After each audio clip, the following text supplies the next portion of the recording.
Bienvenue dans ce nouveau cours de la langue Yemba. Aujourd'hui, nous allons voir le futur confirmatif en Yemba. Dans la langue Yemba, il existe un terme verbal appelé le futur confirmatif. Et ce futur confirmatif-là existe aussi au présent. Au présent, on parle de présent confirmatif. Au futur, on parle de futur confirmatif. Et au passé, on parle de passé confirmatif.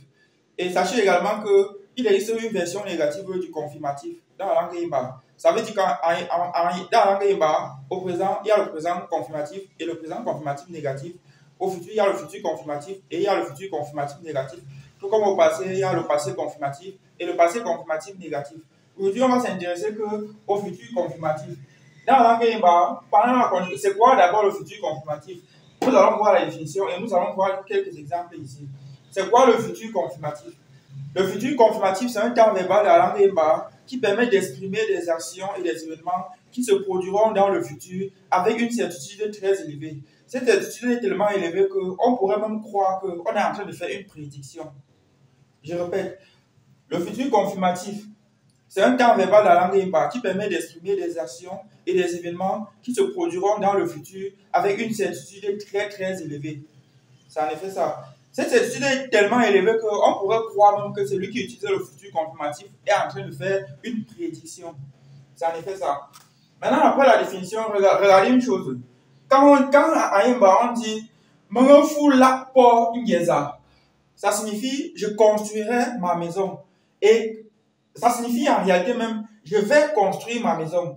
M'enfou la por ingeza ». Je vais construire ma maison. Et sachez que le futur confirmatif dans la langue Yemba n'existe pas en français. On adapte seulement avant que ça donne quelque chose en français. Parce que, écoutez bien la traduction. Je vais construire ma maison. Je vais construire ma maison. Ou encore, je suis sûr que je vais construire ma maison. Ou encore, j'ai la certitude que je vais construire ma maison. Ou encore, c'est le béaba, je vais construire ma maison. On sait déjà que je vais construire ma maison. Tout ça, ce sont les traductions du futur confirmatif. Mais dans le livre de grammaire 1, puisque le cours est à l'intérieur, dans ce livre-là, j'utilisais plutôt l'option vers. C'est-à-dire, quand il dit « me fout la porte des arbres », je dis « je vais construire ma maison ». Et à côté de ça, il y a d'autres traductions. Comme on ne peut pas prédire l'avenir, on ne va pas dire que, bon, quand quelqu'un dit que je vais construire ma maison, ça veut dire qu'il a prédit l'avenir. Sinon, si on pouvait prédire l'avenir, sachez que le futur confirmatif de la langue Yemba permettra de prédire l'avenir.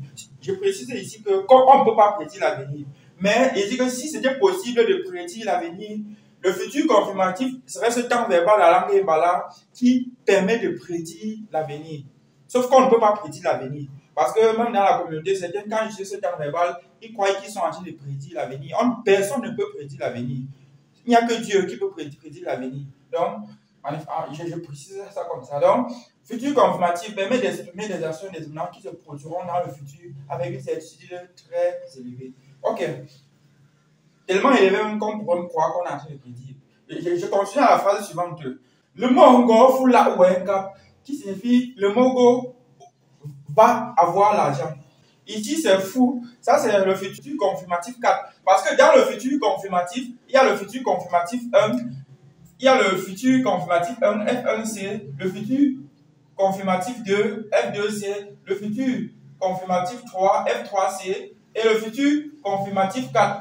Et chacun de ces futurs confirmatifs sont vus en fonction du temps. Pour les éléments qui vont se produire dans un futur, dans un futur allant de 0 à 4 heures de temps, on utilise le futur 1 confirmatif. Pour les éléments allant de 4 heures de temps à une journée et demie maxi, futur 2. Pour les éléments qui vont se passer dans un intervalle de temps allant de plusieurs jours, plusieurs semaines à plusieurs mois maxi, un an, futur 3 confirmatif. Pour les éléments qui vont se passer dans un intervalle de temps allant de un an de plusieurs mois à un an, plusieurs milliers d'années, c'est le futur 4 confirmatif. Donc, le futur confirmatif de la langue Yemba est divisé en réalité en 4 segments et chaque segment est utilisé en fonction du moment où l'action se produira dans le futur. Parce que dans la langue Yemba, sachez qu'en Yemba, on voit le temps futur est passé en fonction de à quelle heure, à quel moment l'action va se passer. Est-ce que l'action se passera dans 2 heures de temps? Est-ce que ça se passera dans 1000 ans? Si ça se passera dans 2 heures de temps, on utilise par exemple le futur 1. Si ça se passera dans 1000 ans, on utilise le futur 4. Et chacun de ces futurs, ils ne s'équivalent pas. Donc, Chacun a sa place. Et c'est pareil pour le passé. Au passé, on parlera de passé 1 confirmatif, passé 2 confirmatif, etc. ALAJP, qui signifie elle va avoir le bénéfice. Elle va avoir le bénéfice. ALAJP. Et vous voyez que ici, c'est le futur 1 confirmatif qui a été utilisé. Donc, en fait, comme j'ai déjà donné la définition, je ne vais pas me répéter.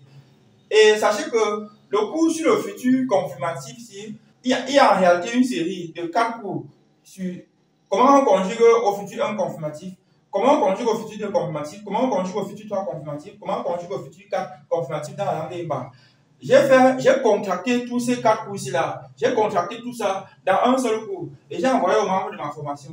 Donc, si vous voulez savoir comment est-ce qu'on conjugue n'importe quel verbe au futur confirmatif, il s'agit de futur 1, 2, 3, 4 confirmatif. Si vous voulez savoir comment est-ce qu'on conjugue, sachez que j'ai fait le cours et j'ai envoyé aux membres de ma formation. Le cours s'appelle comme ça, mais sachez que le cours existe. Le cours sur le futur confirmatif, ça existe. Avec ce cours, vous pourrez former des phrases, conjuguer n'importe quel verbe, bref, vous pourrez manipuler ça comme vous voulez. C'est une série, c'est un seul cours, en réalité constitué de 4 parties. Une partie sur comment on conjugue au futur confirmatif, une partie sur comment on conjugue au futur de confirmatif, une partie sur comment, etc. Donc, c'est un cours constitué de 4 conjugaisons. Comment on conjugue. Voilà, c'était tout pour aujourd'hui. On se dit à très bientôt pour ceux qui sont abonnés. Bye. Donc, le cours existe. Pour ceux qui veulent vraiment se former, ils pourront prendre et se former. J'ai mis dans la formation que je mets à votre disposition. Bye.